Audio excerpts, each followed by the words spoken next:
You've torn up our Sunday, and you brought the English into our house. My wife is gone. Either help me or move. Jacob Yoder sat at the wooden table, staring at 3 envelopes. One addressed to Bishop Amos Stoltzfus, a second to the church elders.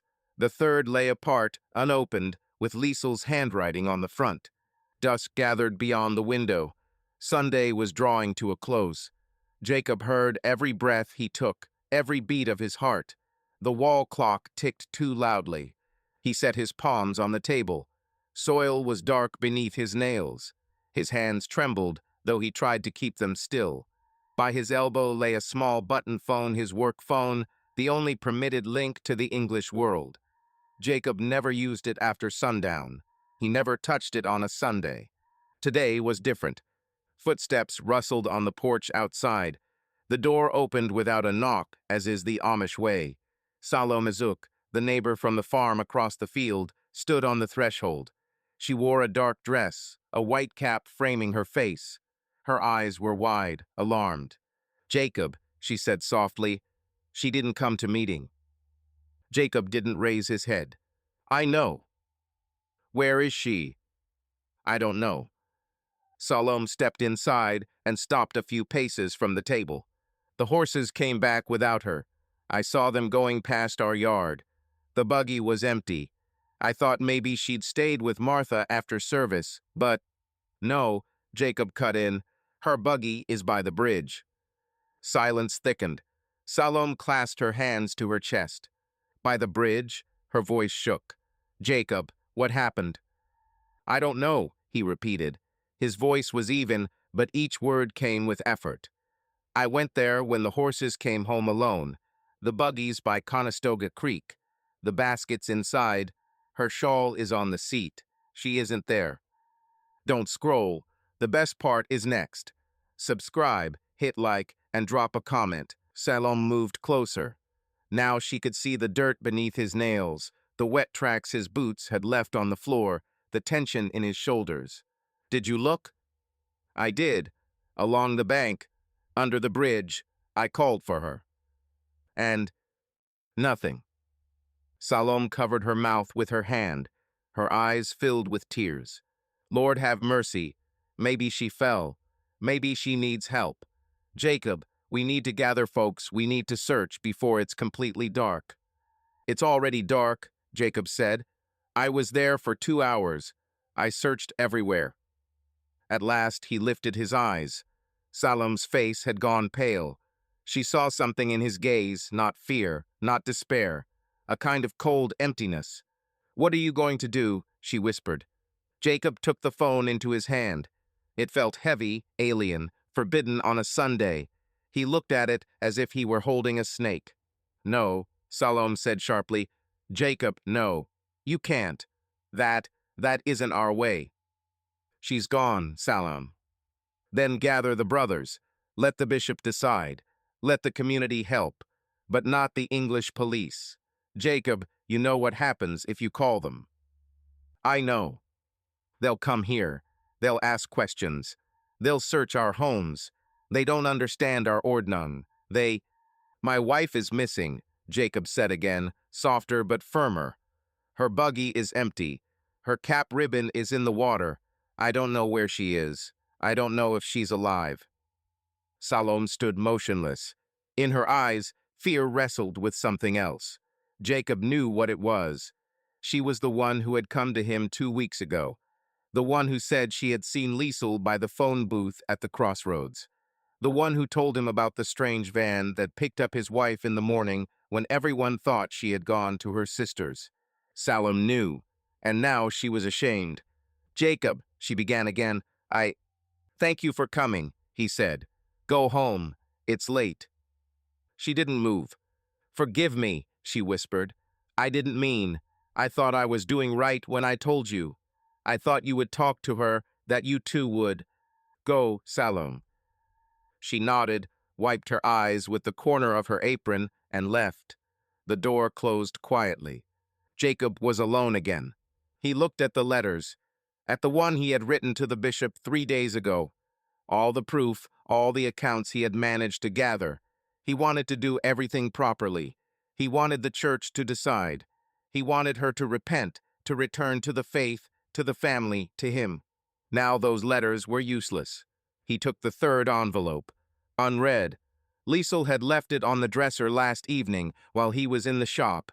He had found it only this morning after she had already gone to service. Jacob tore the envelope open. Inside was a single sheet, and the handwriting was familiar, neat, with rounded letters. Jacob, I can't anymore. Forgive me. I tried. But I can't live the way I'm expected to. Don't be angry with me. Don't look for me. I've made my choice. Liesel. He read those lines again and again. Each word bit into him like a nail into wood. Don't look for me. He folded the letter and slipped it back into the envelope. He slid the envelope into his pocket. Then he picked up the phone. He dialed slowly, as if each number weighed 100 pounds. Ring. Another ring. A third. Pennsylvania State Police, Lancaster Barracks. Jacob tightened his grip on the phone. His chest burned. Is this the sheriff? He asked.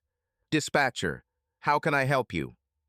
I'm reporting a missing person, Jacob said quietly. My wife. Your name? Jacob Yoder. Your address? Yoder Farm, Old Philadelphia Pike, Lancaster. When did you last see your wife, Mr. Yoder? This morning. She went to service. She didn't come back. How old is she? 33. Have you tried to contact her? Jacob was silent a moment. I have no way to do that, he said at last. All right. A patrol will head to you shortly. Please remain at home. Her buggy is by the Conestoga Creek Bridge, Jacob added, empty. The dispatcher's tone changed. Understood. We'll send someone there as well. Do not leave, Mr. Yoder. All right. Jacob set the phone down. He sat motionless, looking at it in his hand. He had just done what he never should have done. He had invited the English into his home, into his life, into his pain. The church would not forgive him for this. The bishop would not forgive him. But that no longer mattered. Liesel was gone. A patrol car arrived after 40 minutes. Then another. Then a pickup with lettering on the side. Jacob stood by the window and watched them turn into his yard, watched people in dark jackets climb out, watched one of them speak into a radio. He didn't go out to meet them. He waited until they knocked. A tall man in a sheriff's uniform introduced himself as Sergeant Dan Kane. Beside him stood a woman in plain clothes, dark jeans, a black jacket, short ash-brown hair. Detective Erin Macaulay. She spoke calmly, professionally, but her eyes were already taking in everything.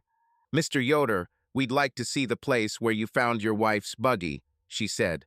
Can you come with us? Jacob nodded. I'll drive my own buggy, he said. Kane glanced at Macaulay. We can take you in the car, he offered. I'll drive my own. Macaulay didn't argue. The road to the Conestoga Creek Bridge took 15 minutes. Jacob drove ahead, the two police cars behind him. He heard their engines rumble at his back, their tires whisper over the asphalt. The horses kept an even pace, never looking around. The bridge was old, wooden, with a covered roof. Locals simply called it Conestoga. In summer, tourists stopped to take pictures and watch the water. Now, in the March twilight, no one was there. Liesel's buggy stood exactly where Jacob had left it 2 hours earlier. Dark, empty, a little off the road. The officers stepped from their cars, took flashlights, began to work the scene. Jacob halted his horse and climbed down. His legs barely held him. He came closer, but Kane lifted a hand. Please stay here, Mr. Yoder. We need to document first. Jacob stopped. He watched Macaulay walk to the buggy, shine her light inside, note something in her pad. Basket, she said aloud. Shawl. A book. The Bible, Jacob corrected softly. Macaulay nodded without turning. Kane went down toward the riverbank, lighting the water. It was dark, slow, cold. Jacob knew every stone here, every bend of the current. He had fished here with his father as a boy. He had brought Liesel here when they were newly married. There's something here, Kane called. Macaulay joined him. Jacob moved as well, but they stopped him again. "What is it?" he asked. Macaulay crouched and lifted something from the water. White cloth, wet, dirty, but recognizable. "Is this part of a head covering?" she asked. "A cap," Jacob said. "Yes, from a cap. A tie." Macaulay sealed the find in a plastic bag. "Are you sure this belongs to your wife?" Jacob edged closer despite the warning. He looked at the white cloth in the clear bag, the narrow ribbon Liesel tied beneath her chin each morning. He had watched her do it in the small mirror in their bedroom. He had seen it every day for 10 years. "It's hers," he said. Macaulay gave Kane a nod. He went back to the car and spoke into the radio again. In a few minutes, 2 more vehicles arrived. People in light-colored coveralls began stringing yellow tape around the bridge. Jacob stood apart and watched them work. How they photographed the buggy from every angle. How they searched the bank, lighting under bushes and between the rocks. How one of them eased down to the water with a long metal hook. "They're searching for a body," a voice said behind him. Jacob turned. Bishop Amos Stoltzfus stood there, leaning on his cane. Old, white-bearded, in a black hat and a dark cloak. He had appeared quietly, as always. "Bishop," Jacob said. "Salome came to me," Amos said. "She told me you called the English." Jacob didn't answer. There were no words that could explain. Amos looked at the officers, their cars, the yellow tape. "This is not our way, Jacob." "I know. You should have come to me. To the brothers, we would have found her." "How?" Jacob asked softly, without turning his head. "Would you have searched along the roads, knocked on the English doors? You yourself teach that we do not meddle in their world." Amos said nothing. Then he set a heavy hand on Jacob's shoulder. "The Lord sees all. If she left, he knows where. If she was taken, he will bring justice. And if she is dead," Jacob finally turned, "if she lies somewhere in the water, and I simply wait for the Lord to show me." Amos's hand tightened. "Don't speak like that. Not in anger." Jacob turned away. Macaulay walked up to them. She gave the bishop a brief look, then addressed Jacob. "Mr. Yoder, we'd like to talk with you in more detail. But first I should warn you the press may learn of this. Reporters might come. We'd prefer that you not speak with them." Amos answered first. "We do not speak with anyone," he said softly but firmly. Macaulay nodded. "Good. That will make things easier." Something in Jacob snapped. He stepped toward her too close, and his voice cut the air. "Find her." Macaulay didn't back away. She held his gaze. "We're searching, Mr. Yoder," she said evenly. "But you'll need to answer some questions. Now or later." "Now," Jacob said. Kane came over. "Aaron," he called, "take a look at this." Macaulay followed him to the road. Jacob and Amos stayed where they were. The officers were lighting something on the ground. "Tracks. Buggy ruts," Kane said. "2 sets. One coming in, one going out. But there's something else." He crouched, shining his light on the dirt. "Tire marks from a vehicle. Fresh. A large van looks like a Chevy Express." Macaulay jotted a note. "The Amish use those for van service," she said quietly. "Yeah," Kane nodded. He looked at Jacob and then at the bishop. "We need to learn who drove through here today." Macaulay returned to Jacob. "Do you use van service?" she asked. "Yes," Jacob said. "When furniture needs to go far." "Who's the driver?" "An Englishman named Tom. I don't know his last name." "Did your wife use the service too?" Jacob hesitated. Amos watched him. "Sometimes," he said. "When was the last time?" "I don't know." Macaulay wrote it down. She looked to Kane. "If she chose to end this herself, where's the body?" he asked quietly, but Jacob heard. "If not, who was with her?" Macaulay answered just as quietly. Both looked at Jacob. He stood motionless, fists tight in his pockets. Rage boiled in his chest, fear, and something he didn't want to name. Bishop Amos touched his elbow. "Come, son. There's nothing more to be done here." But Jacob did not move. He kept his eyes on Liesel's buggy, on the empty seat, on the basket she took to church each morning. And in his head, a single question spun, one he could not drive out. Did she truly choose to leave, or did someone take her? They brought Jacob to the station at 9 in the evening. Kane said it was just a conversation, that he could refuse, but it would be better to talk now while everything was fresh. Jacob agreed without hesitation. Amos wanted to go with him, but Macaulay said the interview would be private. The bishop stood by the patrol car and watched Jacob climb into the back seat. He said nothing. He only nodded. The station was a low brick building with a flagpole by the door. Inside it smelled like coffee and something chemical, maybe floor cleaner. Bright light cut at the eyes. Jacob followed Macaulay down a long hallway, past open office doors where people sat at computers and talked on phones. She led him into a small windowless room. An aluminum table in the middle, 2 chairs on either side. A light overhead shone straight down, leaving the corners in dimness. Jacob noticed a small camera on the wall. "Please sit," Macaulay said. Jacob sat. The chair was cold, unforgiving. Macaulay sat across from him, set a notebook and pen on the table. "Mr. Yoder, this interview is recorded," she said, nodding toward the camera. "You have the right not to answer questions. You have the right to an attorney. Do you understand?" "Yes." "Do you want an attorney?" "No." Macaulay nodded and wrote something down. "All right, let's start simple. Where were you on March 18th after 7 in the evening?" Jacob looked at her. The detective's face was calm, professional. She did not look hostile, nor did she look sympathetic. She was simply doing her job. "In the shop," he said. "Your carpentry shop." "Yes." "What were you doing there?" "Finishing an order, a dresser for an English customer from York." "How late were you there?"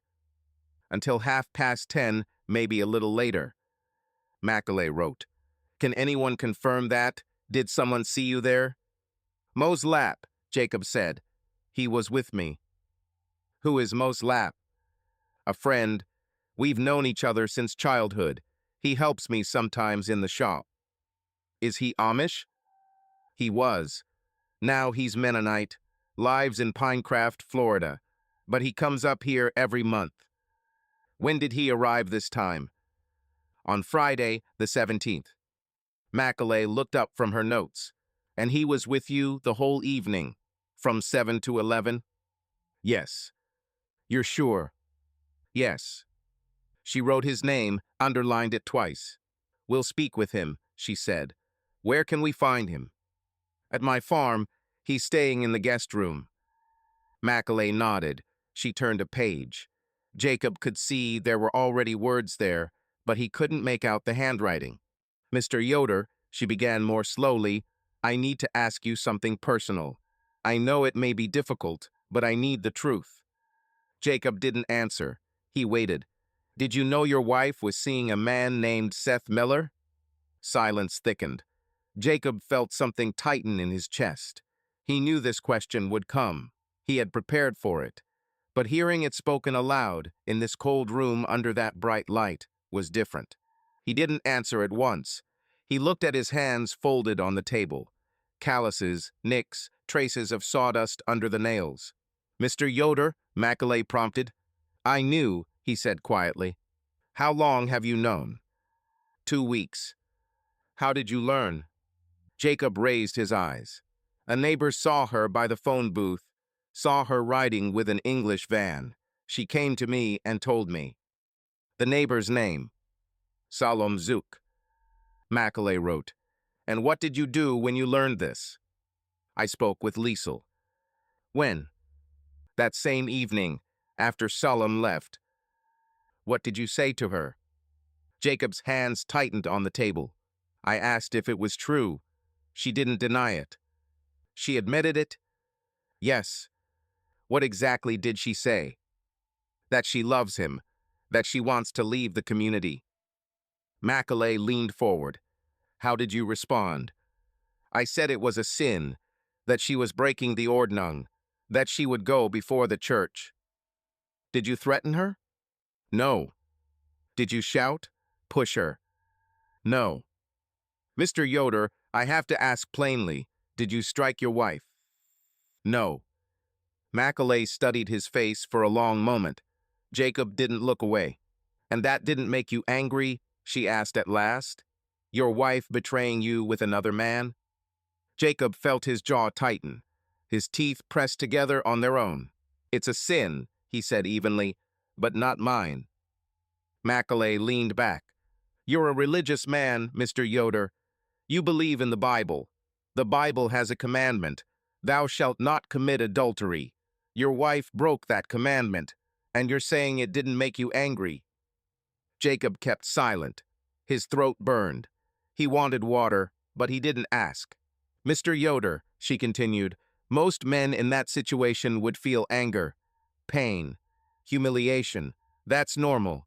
I'm not judging your feelings, but I need to know, did you feel those things?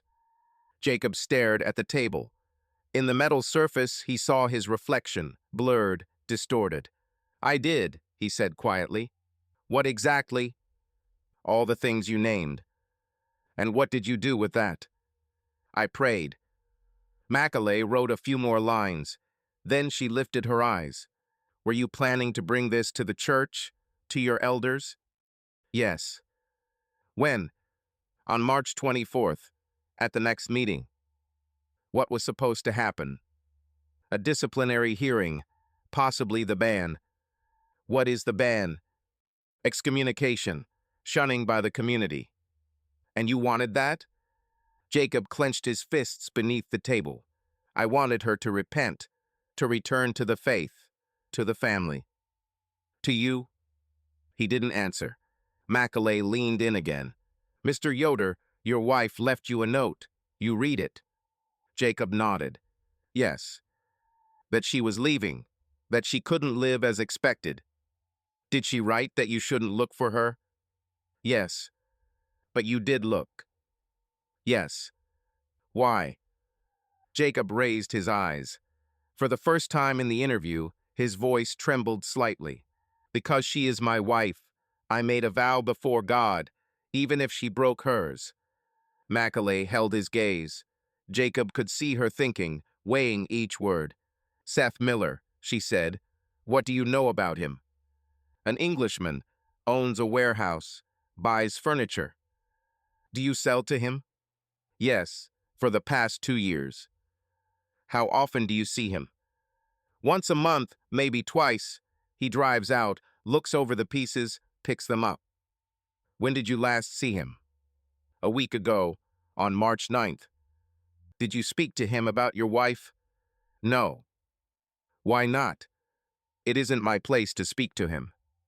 Macaulay tapped her pen against the notebook.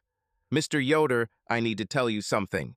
We are going to talk to everyone who knew your wife, to Seth Miller as well, and if it turns out you're hiding something, that will end badly for you. Jacob didn't blink. I'm not hiding anything. All right, Macaulay said. She closed the notebook and stood. That's all for today. You can go home, but stay nearby. We'll speak again. Jacob rose. His legs were stiff from sitting. Macaulay walked him to the door. There she paused. Mr. Yoder, she said quietly, I noticed one thing. You haven't cried, not even when you spoke about your wife. Why? Jacob stood in the doorway. Cold air struck his face. In our way, grief is not shown, he said. He stepped out. But Macaulay lingered, watching him go. She saw him walk to the buggy waiting in the lot. She saw the tension in his shoulders, the clamp of his jaw. And she thought of how, in her experience, the innocent wept, and the guilty clenched their teeth. They came to the farm the next morning.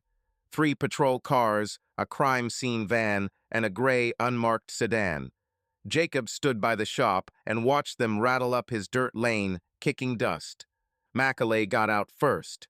Kane followed, and 2 more in plain clothes.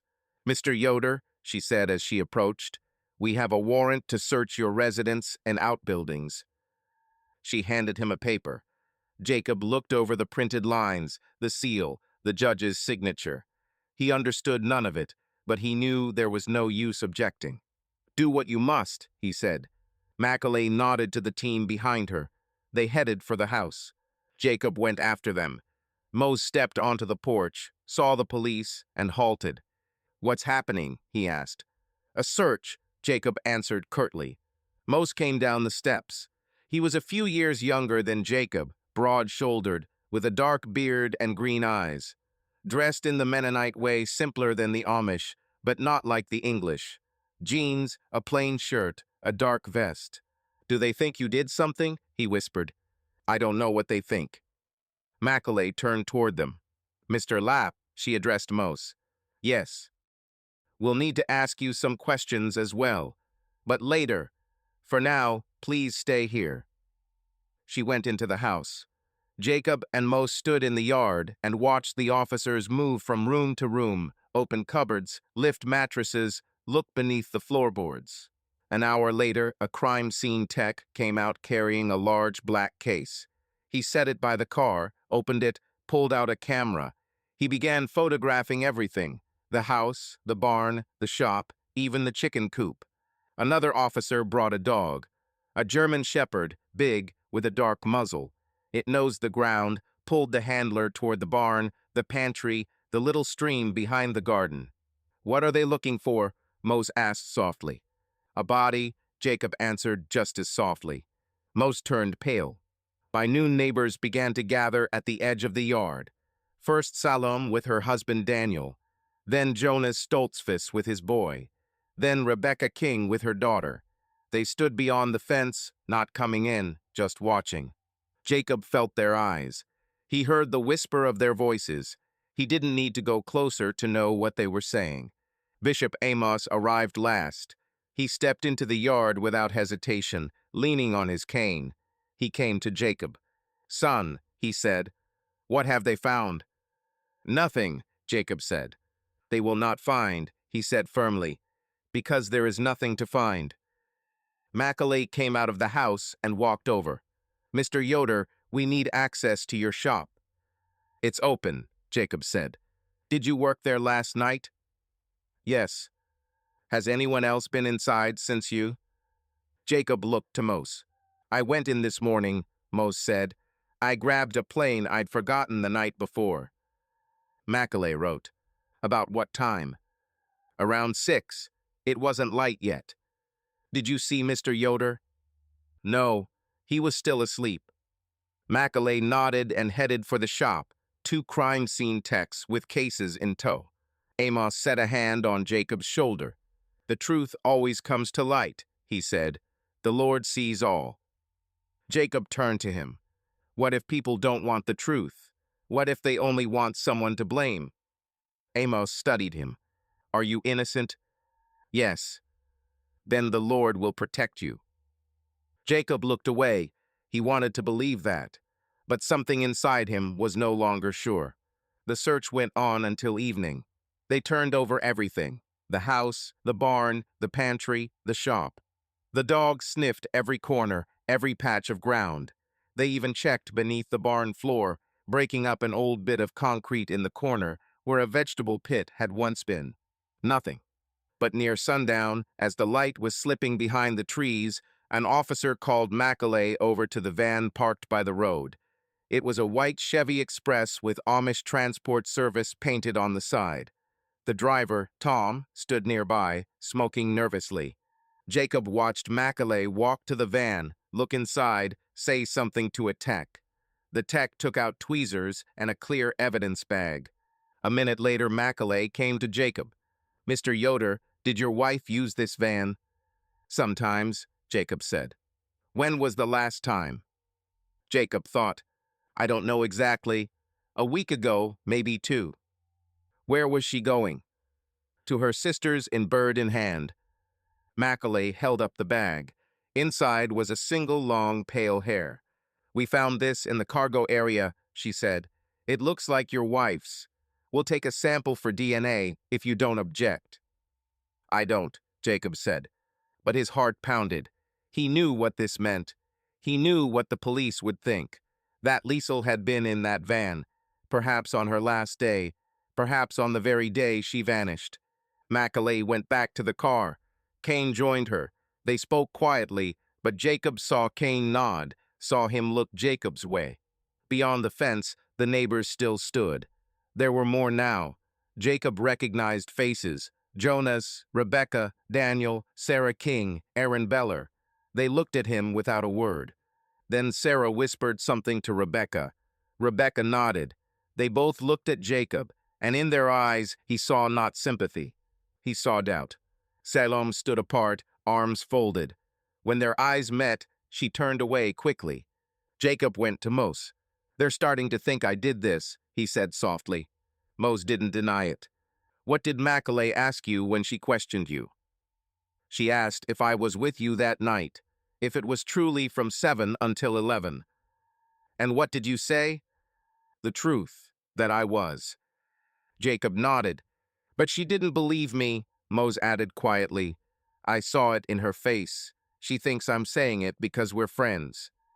Jacob clenched his fists. "I didn't do this." "I know," Mose said, but in his voice there was something that hadn't been there before, a hairline crack in his certainty. That evening the police hauled the van away on a tow truck. Tom stood watching, lost and frightened. Before she left, Macaulay came to Jacob one last time. "Don't leave the county, Mr. Yoder," she said. "We'll be speaking again." She drove off. The others followed. Dust settled. Quiet fell. Jacob stood in the empty yard. The neighbors drifted away without saying goodbye. Bishop Amos left last, but he, too, said nothing. Mose stood on the porch. "Jacob," he called. Jacob didn't turn. "They're whispering," Mose said. "I heard them. They say you couldn't bear the shame, that you took the ban into your own hands." Jacob turned slowly. "Do you think that too?" Mose held his gaze. For a long time. Too long. "No," he said at last. But Jacob saw the truth. He saw the same thing he had seen in Salome's eyes, in Rebecca's, in Jonas's. Even his closest friend had started to doubt. Seth Miller's warehouse sat on the edge of Lancaster, off Highway 30, a big metal building with roll-up doors and a sign that read Miller's Furniture Wholesale. A few trucks in the yard, stacks of pallets, a dumpster. Macaulay pulled in at 2 o'clock in the afternoon. Kane sat beside her, checking something on his tablet. "What do we know about him?" she asked. "Seth Miller, 41 years old, Kane read. Divorced, no kids. Owns the warehouse, works with Amish craftsmen, buys furniture, resells to Philadelphia, New York, sometimes farther. Clean record, no priors." "When did he last see Liesl Yoder?" "According to him, 1 week ago, on March 9th. "According to him," Macaulay repeated. "And in reality?" Kane looked at her. "The phone records say otherwise. The last call on March 17th, a Friday, 8 o'clock in the evening. The call lasted 4 minutes. Macaulay got out of the car. Kane followed. They went in through a side door. Seth was nowhere in sight. Macaulay walked farther in, toward a small office in the corner of the building. The door stood open. A man in jeans and a plaid shirt sat at the desk, looking at a computer. "Mr. Miller," Macaulay called. He looked up. He saw her, saw Kane, and something in his face changed. Not fear, more like weariness. "Detective Macaulay," she said, showing her badge. "This is Sergeant Kane. We'd like to talk to you about Liesl Yoder." Seth stood slowly. "I figured you'd come," he said quietly. "We can talk here or at the station," Macaulay said. "Whichever you prefer." "Here," he said, pointing to 2 chairs by the desk. "Have a seat." They sat. Seth stayed standing, leaning on the edge of the desk. He looked older than his age. Deep lines at the corners of his eyes, gray at his temples, a tired gaze. His hands trembled just a little. "You know Liesl Yoder is missing?" Macaulay began. "Yes, I heard it on the radio." "When did you last see her?"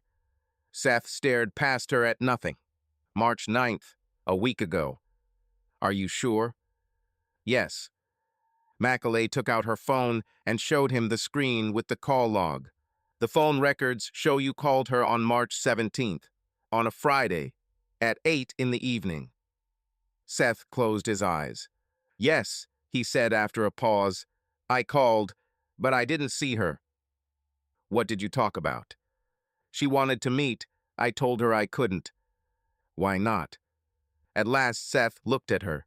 Because I was scared. Her husband had found out about us. She said he was gathering testimony for the church. I didn't want to make it harder on her. Macaulay made a note. Did she ask to meet that night? Yes. And you turned her down? Yes. What did she say? Seth's fists tightened on the desk. That she needed help. That she was afraid. What was she afraid of? The church. The ban, he said, meaning church shunning, being cut off by the community. She said if they shunned her, she'd lose everything. Her family, her friends, the life she knew. Macaulay leaned in. Did she say she was afraid of her husband? Seth was silent. No, he said at last. She wasn't afraid of him. She was afraid of the church. But you thought she was in danger? I didn't know, Seth's voice broke. I didn't know what to think. She was crying on the phone. She said everything had gone wrong, not the way she planned. She said she wanted to leave quietly, but now she couldn't. Why couldn't she? She didn't say, only said God wouldn't allow it. Kane stepped in. Mr. Miller, how long did your relationship with Liesl Yoder last? Seth stared at the floor. 4 months. How did it start? I came to her husband's shop to pick up an order. She was there in the workshop. Brought water, coffee. We started talking. And then I came more often, sometimes for no reason, just to see her.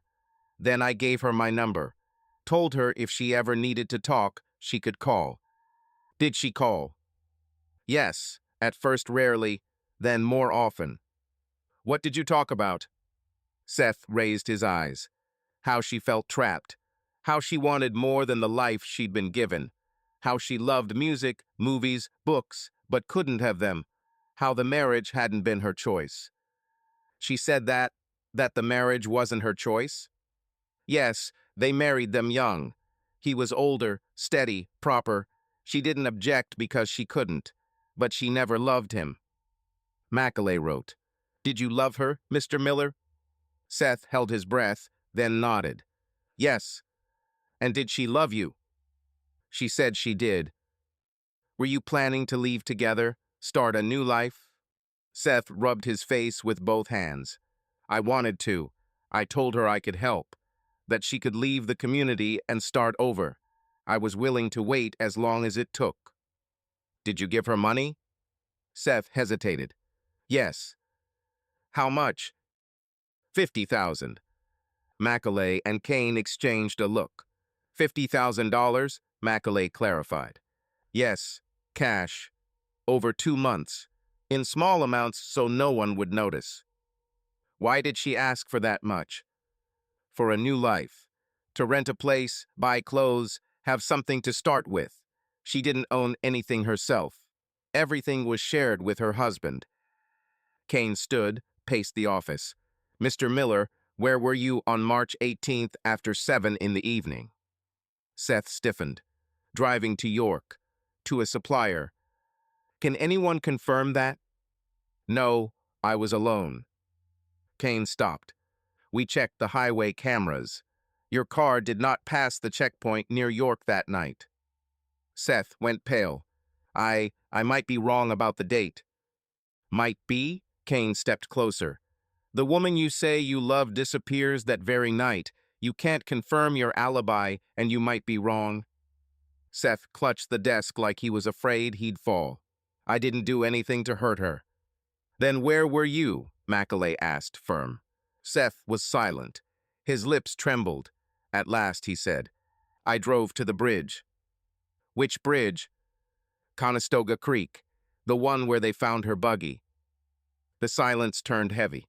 Why? Macaulay asked softly. She asked me to meet her there. Said she'd come after the church meeting. Said she needed to talk. And you went? Yes, But she wasn't there. I waited an hour, maybe more. She never showed. I called her phone was off. I thought she'd changed her mind. What time were you there? From about 8 to about 10. Did you see her buggy? No, there was nothing there, just an empty road. Macaulay studied him. Why didn't you say this right away? Because I was scared, Seth blurted. Because I knew how it would look. That you'd think exactly what you're thinking now. And what do you think we're thinking? Seth lifted his eyes to her, full of despair. That I did something to her. He did not finish. Macaulay stood. Mr. Miller, do not leave town. We'll talk again. You might want to hire an attorney. Seth nodded without looking at her. They left the office, walked through the warehouse to the car. Kane slid behind the wheel, but didn't start the engine. He's lying, he said. Maybe, Macaulay replied, or maybe he's just afraid. 50 grand, Aaron. That's not nothing. Maybe she wanted more. Maybe they fought. Maybe, Macaulay repeated. But his story tracks. If she really wanted to leave, she'd need money. Or she took the money and vanished on her own. Macaulay looked back at the warehouse. Seth stood at the office window, watching them. There's another possibility, she said quietly. The husband found out about the money, about the meeting, and decided it was too much. They drove off. Seth stayed at the window, watching them go, and in his eyes was something the detectives hadn't seen. Not guilt, not fear. The horror of realizing he might have been the last person to speak to her alive. Jacob sat on the bench by his workbench, staring at the unfinished dresser. 3 days had passed since the police searched the farm. 3 days during which the neighbors stopped talking when he walked by. 3 days when even Mose looked at him differently. Jacob heard them whisper, heard what they said about him at church, at the market, by the post office. The Amish community had its own way of spreading news without phones or the internet. Word traveled from farm to farm, from family to family, faster than any technology. Jacob Yoder. A knock at the door pulled him from his thoughts. Jacob looked up. The door opened and Mose stepped in, soaked with rain. Water ran off his hat and his shoulders. He shut the door behind him, took off the hat, shook off the water. Bad night, he said. Jacob didn't answer. Mose came closer, stopped by the bench. He looked at the unfinished dresser, then at Jacob. You're not working. No. Why not? Jacob set his plane down on the bench. No point. The customer canceled the order. Why? He didn't say, just called back and said he didn't need it anymore. Mose was quiet. They both knew the real reason. No one wanted to buy furniture from a man suspected of murder. Mose moved to the bench opposite and sat. The workbench stood between them, but the distance felt wider. They found something else, Mose said softly. Jacob looked up. What? Tracks by the bridge. The police analyzed them. They say the buggy's wheel marks match yours. Jacob felt something clutch in his chest. How do you know? Tom told me. The van driver. The police questioned him yesterday. He overheard them talking. Jacob looked at his buggy in the corner of the shop, covered with a tarp against the rain. It hadn't moved since he'd come back from the bridge that night. The buggy's here, he said, nodding toward it. See, it hasn't moved. Mose looked over, then back at Jacob. I see, but they don't. They don't want to see. What do you mean? Jacob stood and paced the shop. His hands shook. He clenched them into fists. They're looking for someone to blame, Mose. Not the truth. They need someone they can accuse, so they can close the case and move on. You think so? I know so. Mose stood too. Jacob, if you're innocent, the evidence will show it. What evidence? Jacob spun on him. Buggy tracks, and there are thousands like them in this county. A hare in a van she rode in dozens of times. The fact that I knew about the affair and was preparing a church case against it. It all looks bad, Mose. It all points to me. Mose stood in silence. The rain pounded harder on the roof. "And Seth?" he asked at last. "Did the police talk to him?" "Yes, I heard it from Kane when he stopped by yesterday. Seth said he loved her, said he gave her money, said she wanted to leave." "How much?" 50,000. Mose let out a low whistle. "That's a lot."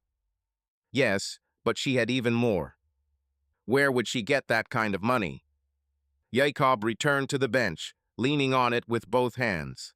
"She took it from the joint account, little by little, over 2 months. I didn't notice because I didn't check. I trusted her." The last word tasted bitter.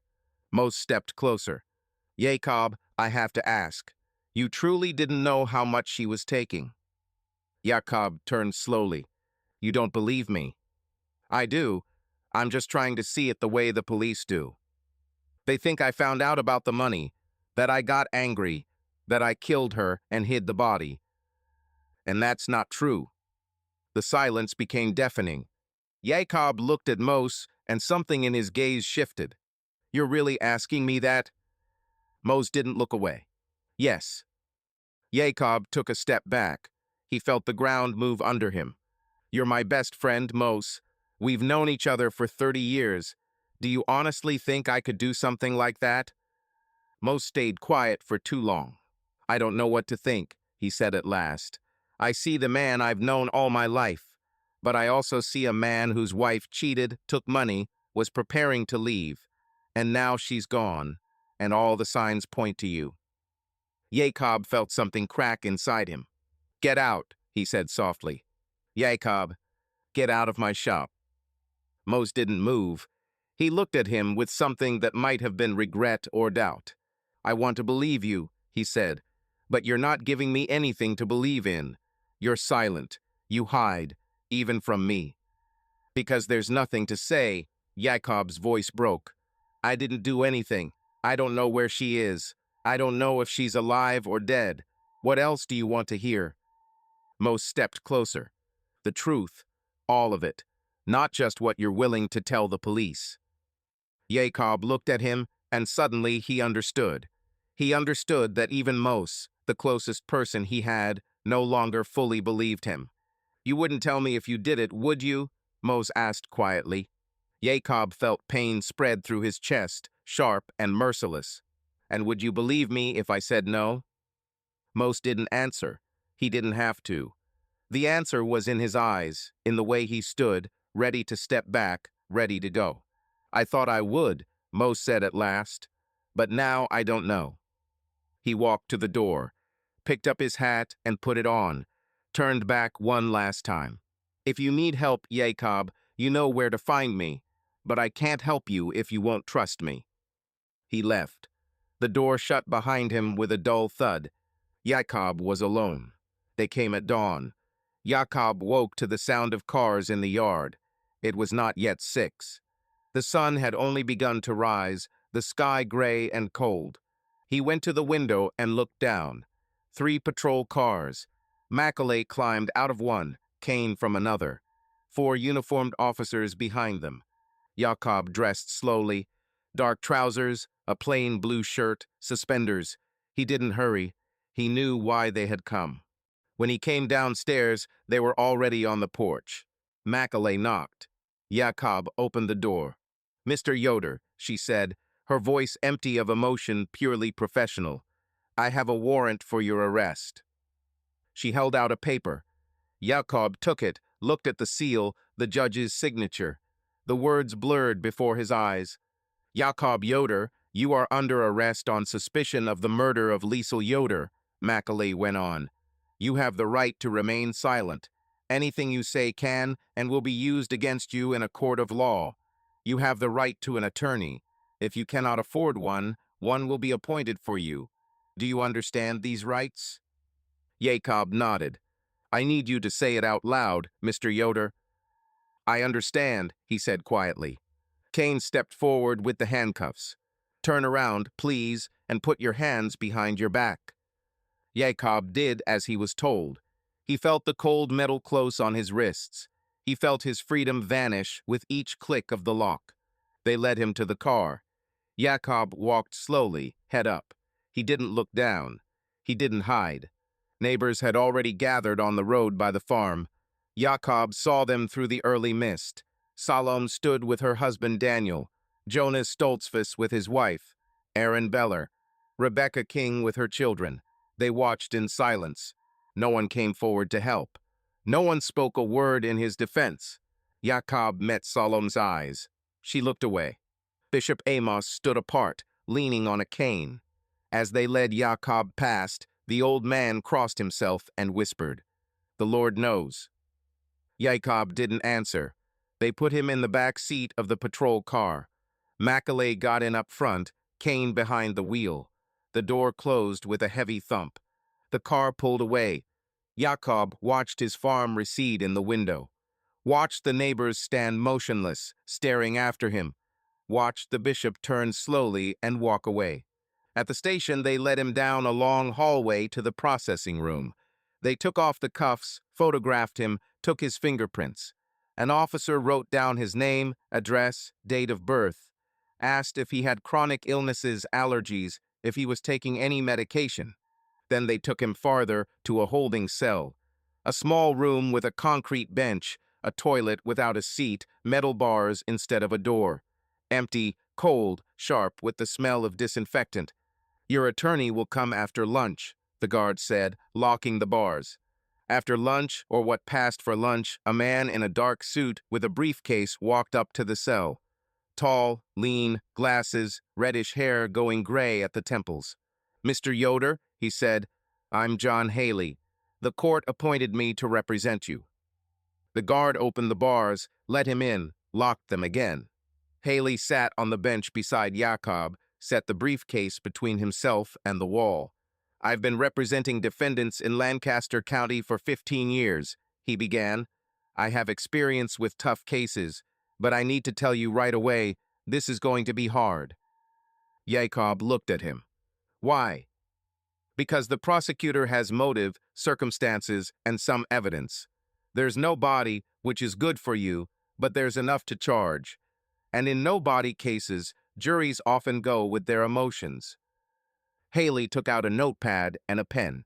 "I need to know everything, absolutely everything." Jakob raised his eyes. "I didn't kill my wife." "Good, that's a start." Haley wrote down almost their entire conversation, then closed the notepad. "Listen carefully. Tomorrow is the preliminary hearing. The judge will decide whether there's enough to go to trial. The prosecutor will present her version. I'll try to challenge it, but I can't guarantee the outcome. What happens if the judge decides there's enough? You'll remain in custody until trial, or we'll try for bail." "How much?" "For murder, maybe 200, 300,000, maybe more." Jakob closed his eyes. He didn't have that kind of money. His family didn't. Even if the entire community pooled funds, they wouldn't raise that sum. "There's something else," Haley went on. "The police questioned Seth Miller. He said he gave your wife $50,000. Did you know about that?" "No." "Are you sure?" "Yes. I only found out after she disappeared. The prosecutor will say you knew earlier, that you got angry, that you decided to stop her." "That's not true." "I believe you," Haley said softly, "but my belief doesn't matter.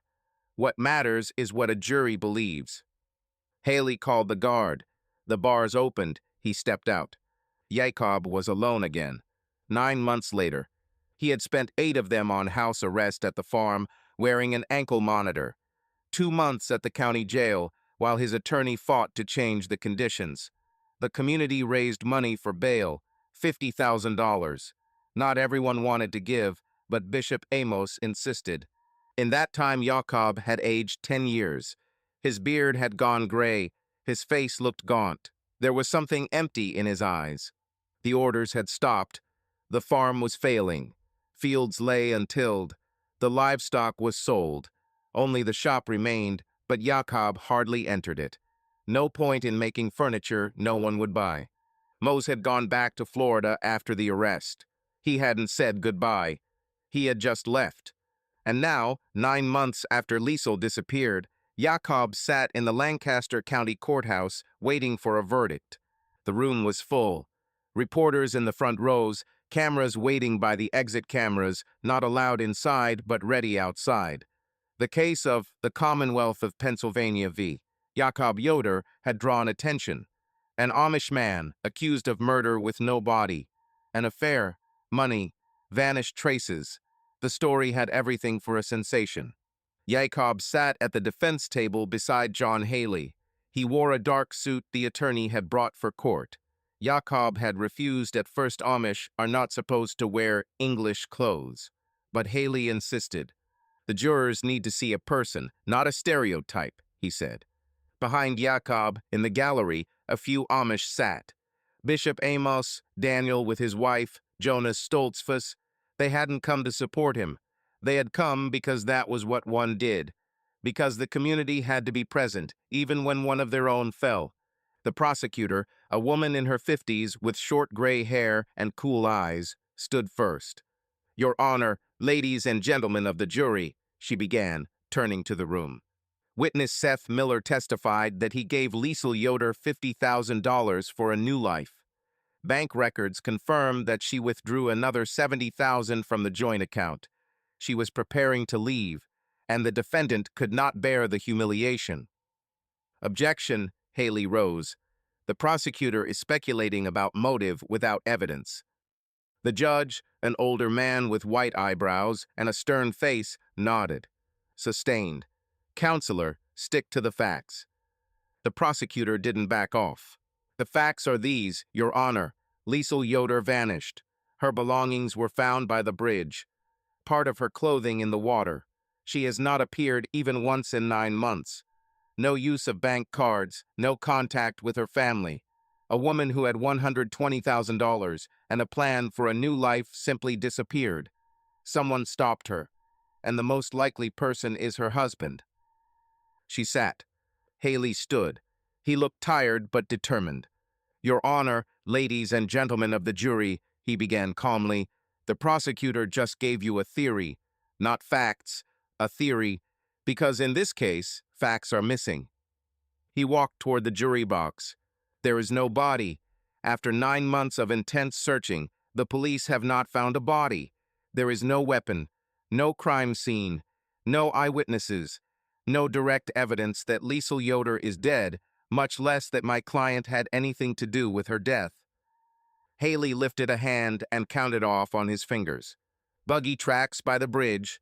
There are hundreds of buggies in this county with identical wheels. A hair in the van. Liesel Yoder rode in that van dozens of times. That is not evidence of a crime. It is evidence she was in the van, which we do not dispute.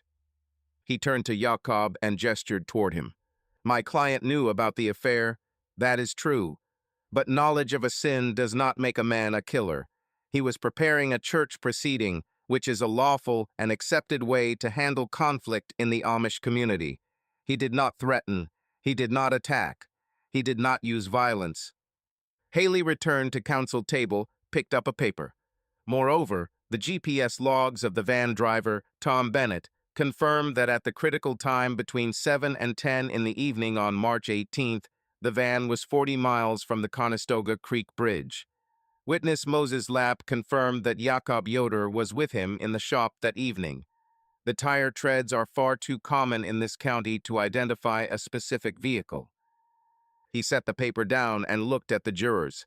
And most important, the last time Liesel Yoder's phone connected to a cell tower, it pinged near the truck lot, not near the Yoder farm. That means she was closer to where commercial vehicles park than to her own home. She could have gotten into any van. She could have left with anyone. Haley turned to the prosecutor's table. The prosecutor wants you to believe a jealousy theory, but theory is not proof. In this country, people are innocent until their guilt is proven beyond a reasonable doubt. And in this case, there is more than enough doubt. He sat. The prosecutor had the right to a final word. She rose, but the judge stopped her. Counselor, before your summation, I want to clarify something. In 9 months of investigation, have you found a body? No, Your Honor. Have you found a crime scene? No. Do you have a witness who saw the defendant with the victim that evening? No, but do you have physical evidence directly tying the defendant to the crime? The prosecutor clenched her jaw. No, Your Honor, but the circumstances. The judge raised a hand. Circumstances do not replace evidence. I have reviewed the entire case file, and I must say I have serious doubts about the sufficiency of the evidence to convict. He looked at the jurors, then at the prosecutor. No body cases are difficult. Possible, but they require persuasive proof. That proof is not here. The prosecutor sat, her fists tight. The judge turned to Jakob. Mr. Yoder, please stand. Jakob stood. His legs trembled. For lack of sufficient evidence to support a murder charge, I am dismissing this case. The charge is dropped. You are free to go. The room burst into whispers. Reporters scribbled. Cameras waited outside. Haley put a hand on Jakob's shoulder. You won, he whispered. But Jakob didn't feel victory, only emptiness. Pinecraft, Florida, November.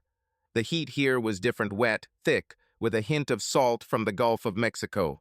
Not the dry Pennsylvania air Jakob had known for 38 years, but that was why he was here, because everything here was different.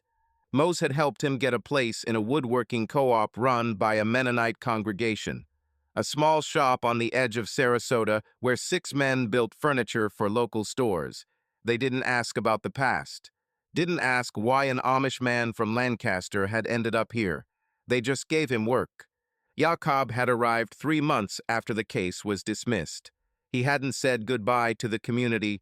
He hadn't gone to the bishop. He had simply packed 1 suitcase, sold the farm through his attorney, and left. Bus to Philadelphia, then plane. His first time on an airplane. His first time so far from home. Now he stood at the bench, sawing a board for a bookcase.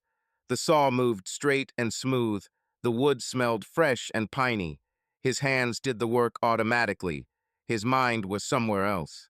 Jakob, Mose called from the other end of the shop. Lunch in 15 minutes.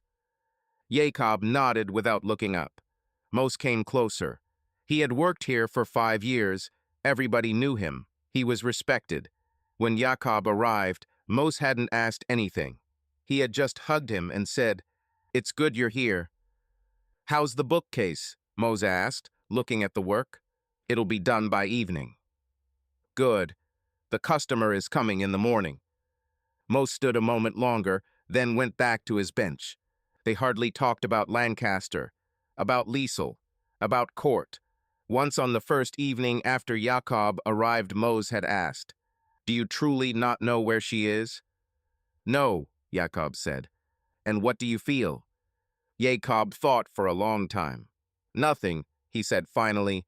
"I don't feel anything." Mose hadn't asked again. Life here was simple. Work from 8 to 6. Dinner in a small rented room above the shop. Sleep. Work again. No meetings, no church services. The Mennonites invited him, but Jakob declined. He couldn't. Every time he thought about prayer, something inside him locked up. A year passed. March. Jakob stood at the Lancaster bus station with a single bag in his hand. He had come for 2 days. He hadn't told anyone. He had just bought a ticket and come. He rented a room in a small motel on the outskirts. An English motel where no one knew his face. He left his bag and went out. He went to the Conestoga Creek Bridge. The road was painfully familiar. Every curve, every tree, every stone on the shoulder. He walked slowly, his hands in his jacket pockets. The wind was cool and spring-smelling, with fresh earth and meltwater in it. The bridge stood quiet. Green was already coming into the trees. Grass thickened along the banks. The water ran calm, murmuring among the rocks. Beautiful, peaceful. Jakob stopped on the bank. He looked at the place where they had found Liesel's buggy, where they had found part of her cap, where the fall had begun. A man stood by the railing, his back to Jakob. He held a bouquet of wildflowers, daisies, bellflowers, something else. Jakob knew him by his posture, by his fair hair. Seth. Jakob came closer. Seth heard footsteps and turned. He saw Jakob and froze. They stood facing each other. Two men who had loved the same woman, who had lost her in their own ways. Jakob, Seth said quietly, I didn't know you were here. I didn't know you would be, Jakob answered. Seth looked at the flowers in his hands, then at the bridge. I come here every month, he said. Since that day, I bring flowers. I set them here. I don't know why. She won't see them. But I can't do anything else. Jakob stepped to the railing and leaned on it. He watched the water.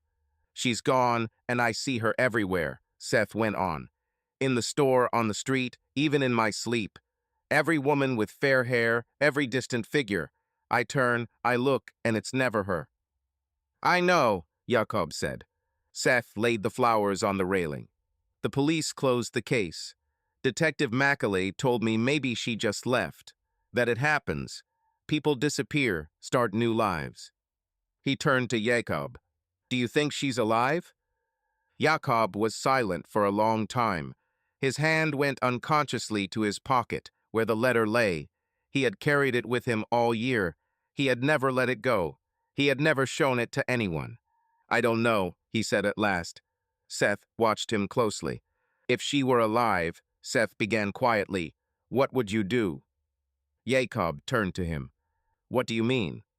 If you knew she was alive, that she's somewhere out there in a new life, without you, without me, would you go after her? Jakob looked at Seth and saw in his eyes the same thing he felt himself. Pain, anger, confusion. I don't know, he said honestly. I used to think I would, that I'd find her, talk to her, understand. But now, I don't know. Seth nodded. Me too. Sometimes I think it would be better to know she was dead. At least that would be an ending. As it is, it's endless waiting, an endless hope that kills you. He held out his hand. Jakob looked at it, then took it, firmly, for a long moment. Forgive me, Seth said, for everything. Jakob didn't answer, but he didn't let go. They stood in silence. Two men by the bridge where the woman they both lost had disappeared. Then Seth left. Jakob stayed. He stood at the railing, watching the water, and he thought about how life doesn't give answers, only questions that hurt every day. The next morning, Jakob went to Naples. The Mennonites at the shop had asked him to deliver an order to a customer there. Naples was full of tourists. March in Florida is high season. People rode bikes, walked the streets in bright clothes, took pictures of everything. Jakob dropped the order with the customer around noon.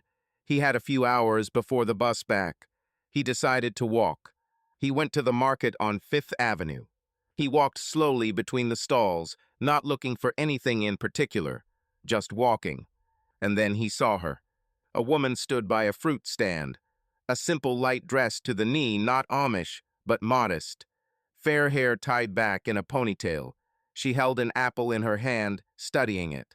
Jakob stopped. She set the apple down, reached for another, and Jakob saw the birthmark on her wrist. Small, dark, on the inside. His heart pounded so loud he could hear it in his ears. She turned a little, and he saw her profile. The nose, the chin, that same little gesture when she adjusted her sleeve. Liesel. He couldn't breathe. He couldn't move.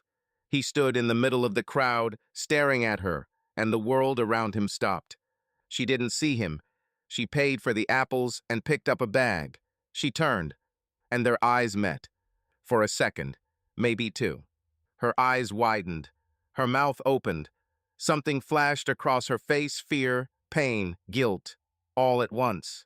Jakob took a step forward, but she was already moving, fast, through the crowd, between people. Liesel, he shouted, but she didn't stop, didn't turn. She walked faster, almost running. Jakob pushed after her. He jostled people, apologized, tried not to lose sight of her. But the crowd was thick. Tourists, vendors, kids. She disappeared among them. Jakob burst out onto the street. He whipped his head left, then right. Nothing.